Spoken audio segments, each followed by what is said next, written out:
पत्थर जरूर हूँ पर तराशे कोई काबिल तो बोल पड़ूंगा साहिब। सोच सकते हैं आपकी वेस्ट मटेरियल से इतनी खूबसूरत तस्वीरें बनी हुई हैं। कहीं से नजर नहीं आता कि ये पेंटिंग्स वेस्ट मटेरियल से बनी है। तो कैसे शुरुआत हुई इसकी? सबसे बड़ा आर्टिस्ट गॉड गॉड है।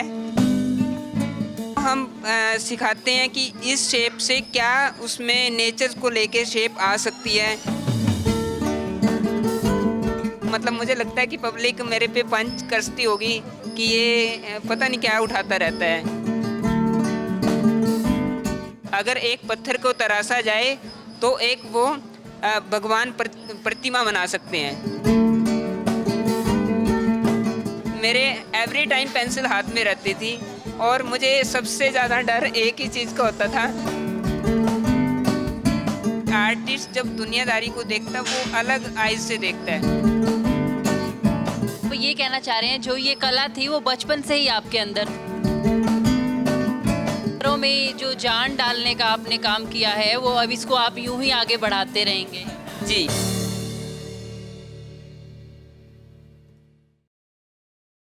मेरे पीछे जो आप ये खूबसूरत पेंटिंग्स देख रहे होंगे, शायद ही इनकी जो खूबसूरती है आप इसके पीछे की खास बात नहीं देख पा रहे होंगे। तो मैं आपको बता देती हूँ कि ये जो पेंटिंग्स है खूबसूरत, ये वेस्ट मटेरियल से बनी है। जी हाँ, सोच सकते हैं आपकी वेस्ट मटेरियल से इतनी खूबसूरत तस्वीरें बनी हुई हैं।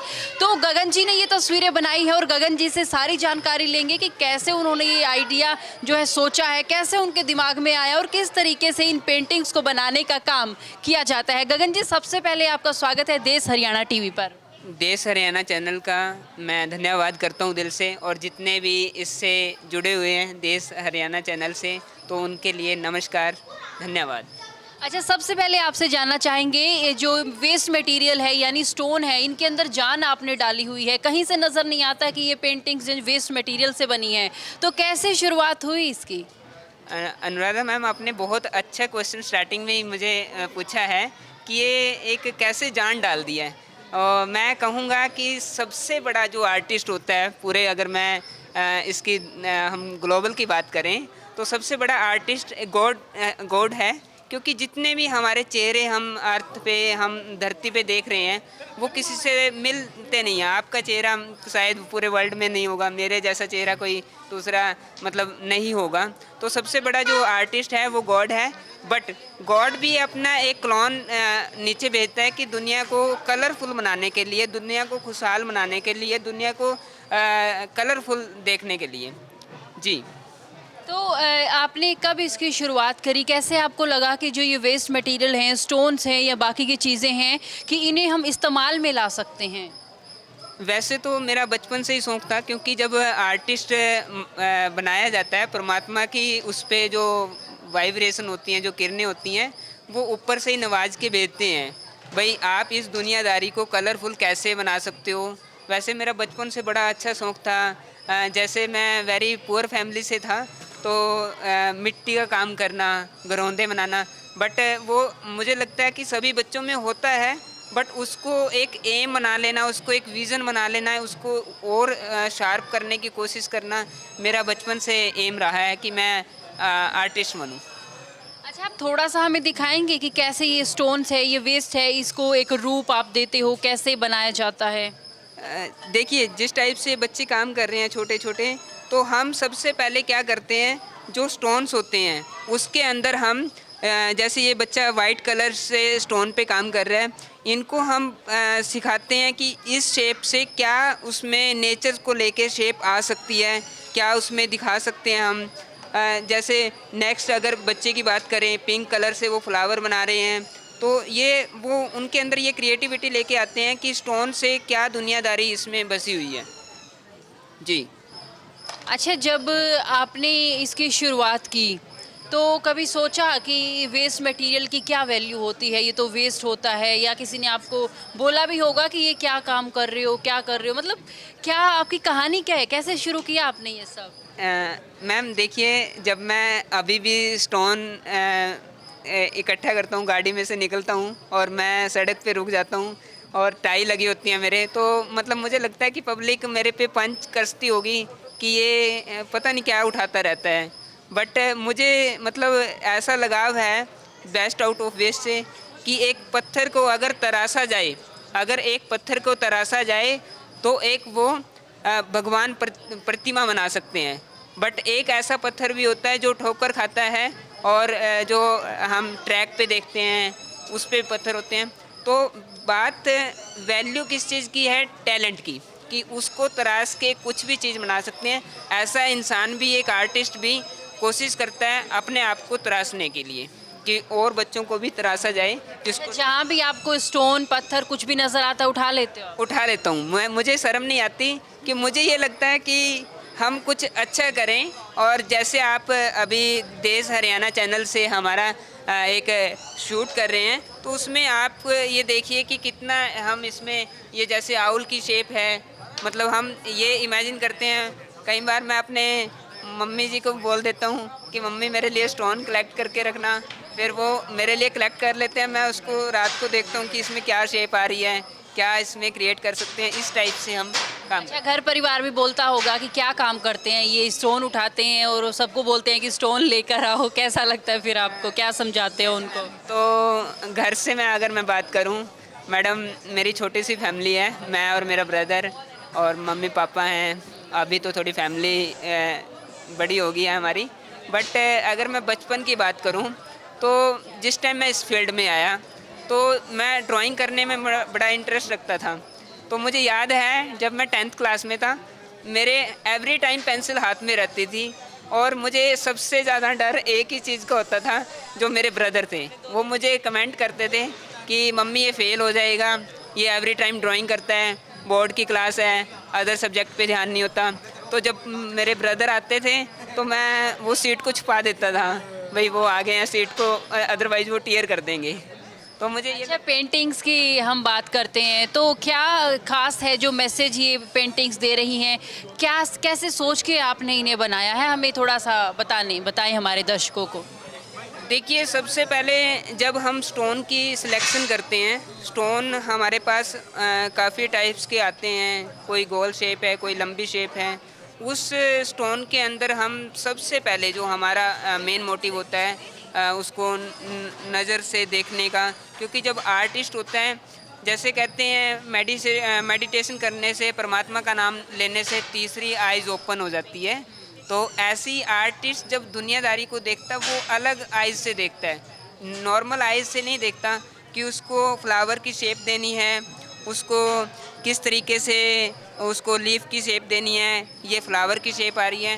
तो उसमें हम ये सारी चीज़ें की कोशिश करते हैं निकालने की। अच्छा, ये क्या बनाया है आपने? ये अफ्रीकन आर्टिस्ट की तरह, जैसे अफ्रीका के अंदर ब्लैक कलर की लेडीज़ होती हैं, तो हमने उस तरीके का कंसेप्ट लिया है कि इसमें देखो, मतलब इसका पूरा फिगरेटिव जो आ रहा है, फेस है, बॉडी उसकी है, लेग्स, मतलब सारा हमने स्टोन के रूप में उसको देने की कोशिश की है। अच्छा, ये काफ़ी अलग लग रहा है, इसके बारे में बताओ, ये क्या बनाया है? ये हम, अगर मैं देश हरियाणा चैनल के तरीके से बताऊं, मतलब इसका जो हिंदी में बुगला बोलते हैं हम, जो खेतों में होते हैं वाइट कलर के। तो हम खेतों में एक दिन जा रहे थे, तो मुझे लगा कि ये बुगला की शेप हो सकती है, भाई इस तरीके से हम इसको क्रिएट कर दें। तो ये इसमें सारा वेस्ट है। ये भी स्टिक लगाई हुई है हमने, जो कोई भी लकड़ी भी मिल जाती है हमें, वो भी हम कोशिश करते हैं उसको तराश के कुछ ना क्रिएट करने की। जी। तो बाकी जो पेंटिंग्स की हम बात करें तो देखिए, इस तरह से एक फूलों की शेप दी गई है और एक अलग अलग तरीके की कलाकृतियां जो हैं इन पर बनाई गई है। अगर मैं आपको एक और चीज़ यहाँ पर दिखाऊं तो ये देखकर आप क्या समझते हैं, क्या नज़र? गगन जी, आप ही बताइए कि ये कैसे बनाया गया है? ये हमारे एक सपना मैडम हैं, जो एकेडमी के कोऑर्डिनेटर हैं, तो मैं उनको इनवाइट करूँगा। मैडम सपना मैडम, तो प्लीज़ कम। और ये इनका जो विज़न था, एक्चुअली मेरे पास ये लेके आए कि सर ये इस तरीके से हम सिप्पी वगैरह की शेप के कुछ लेके आए। बट इन्होंने मुझे ना कोल्ड ड्रिंक के ढक्कन दिए। कोल्ड ड्रिंक के ढक्कन से हमने क्या किया, उस पर कलर किया, तो फिर फोल्ड करने की कोशिश की, तो फिर हमने उसको सैम्पल किया, तो ये हमारे पास एक फ्लावर की शेप आई है। जो कोल्ड ड्रिंक की कैप्स होती हैं, वो हमने इसको रीयूज़ किया है और इसमें फिर जब हम बात कर रहे थे मैडम से कि मैडम ये लोहे की होती हैं, तो कह रहे सर ये स्टिक भी आपने फिर लोहे की यूज़ करनी है, इसमें वुड का नहीं यूज़ करेंगे। अच्छा, कैसा लगता है आपको जब आप बच्चों को ये सिखाते हो, ये कला सिखाते हो, बच्चों से कैसा रिस्पॉन्स मिलता है? अच्छा मिलता है, क्योंकि कई बच्चे घर पे नहीं सीख पाते हैं ना, फिर यहाँ नहीं उनको शायद मैं बचपन में मैडम के साथ से था और मैं घर पे मैडम के सीखा करता था।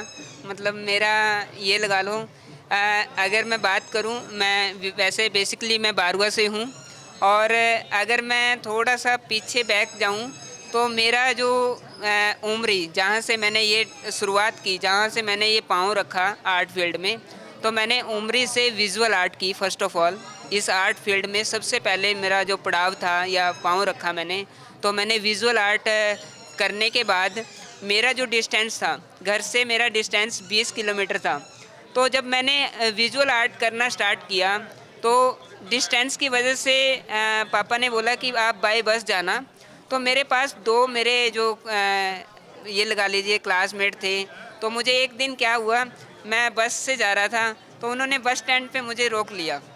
कह रहे आज हम अपना कॉलेज में नहीं जाएंगे, आज हम यहीं रुकेंगे। तो मुझे उनकी इसलिए मानना पड़ा क्योंकि वो दो थे, मैं अकेला था, मेरी नहीं चली वहाँ पे।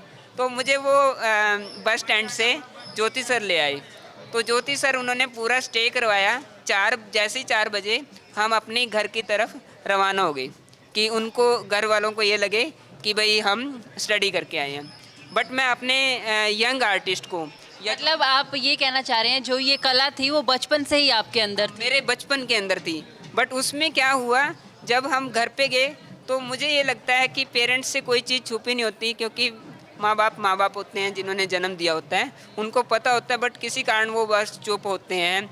बट मैंने उस दिन वो जब मेरे पापा से मेरी डिस्कस हुई, माँ मुझे पापा मैं स्टडी नहीं करके आया, मैं आज यहाँ पे बैठा हुआ था ज्योति सर में नदी के किनारे, तो मुझे अच्छा नहीं लगा। तो मैंने फिर डिमांड की कि पापा मुझे साइकिल दिवा दीजिए, मैं उनसे अलग जाऊँगा। तो मैं साइकिल पे 20 किलोमीटर का डिस्टेंस था। मैंने 2 साल का जो विजुअल आर्ट का डिप्लोमा है, मैंने अपनी शुरुआत साइकिल से अपनी स्टडी की है। और परमात्मा की दया से आज परमात्मा ने वो जैसे कहते हैं गगन कोकरी का एक गाना है कि भाई आज गड्डियाँ वर्गे करते बापू तेरे करके। मतलब पत्थरों में जो जान डालने का आपने काम किया है वो अब इसको आप यूं ही आगे बढ़ाते रहेंगे? जी, और मेरा विज़न वैसे ये है, मैं जीफा आर्ट कॉलेज का डायरेक्टर हूँ और हमारे कुरुक्षेत्र में जीफा आर्ट कॉलेज की 2 ब्रांचेज़ हैं। और मैं परमात्मा से डर के ये बात कहता हूँ कि मेरा पूरा इंडिया क्या पूरा वर्ल्ड के अंदर मुझे अगर मौका मिले आर्ट को निखारने का, आर्ट को दूसरों के अंदर डालने का, तो मैं कोशिश और प्रयास ऐसे जारी रखूँगा कि हम पूरे वर्ल्ड के अंदर इस जीफा आर्ट कॉलेज को अलग अलग जगह से प्रमोट करें। अभी भी हम मेरी अभी असम के अंदर क्लास होती है, बम्बई से क्लास लेता हूँ मैं। और अभी मुझे कल ऑफ़र आई कि एक कनाडा से एक उसको पसंद आई, वो कनाडा पेंटिंग लेके गए हैं। वो कह रहे हैं कि आप कनाडा के अंदर भी आप एक ऐसा सेटअप करिए कि आप चाहे ऑनलाइन ट्रेनिंग दीजिए, हम ऑनलाइन ट्रेनिंग के लिए भी बिल्कुल प्रिपेयर हैं। मतलब इन पेंटिंग्स की अब डिमांड है वो विदेशों तक होने लगी है? हाँ, विदेशों अभी रिसेंटली कल एक हमारे पास पर्सन आए, वो कह रहे हैं मुझे पसंद आई है, काफ़ी वेट होता है स्टोन के अंदर। तो वो मुझे कह रहा है कि मुझे कोई जितने की आपकी पेंटिंग है इससे ट्रिपल शायद मुझे वो लेके जाने में लग जाए, क्योंकि वो वेट के अकॉर्डिंग जाता है फॉरेन के अंदर। तो मुझे प्राउड फील होता है जब हमारी आर्ट, इंडियन आर्ट जब विदेशों में जा रही है, तो इससे बड़ी आर्टिस्ट के लिए बड़ी अच्छी खुशी की बात होती है। तो गगन जी ने हमें बताया कि किस तरीके से जो है वो पत्थरों के अंदर जान डालने का काम करते हैं और उनकी जो एक कला है उसे आगे पहुंचाने के लिए वो पूरी मेहनत कर रही हैं और आगे भी बच्चों को ट्रेनिंग दे रही हैं। और ये भी कहा जा रहा है कि इनकी जो पेंटिंग्स है विदेशों में भी इन पेंटिंग्स की डिमांड होने लगी है, यानी इस कला की अब कद्र होने लगी है। इसी तरह की खबरें और स्टोरीज को देखने के लिए हमारे फेसबुक पेज को लाइक करें, फॉलो करें और यूट्यूब पर हमारे चैनल को सब्सक्राइब करें।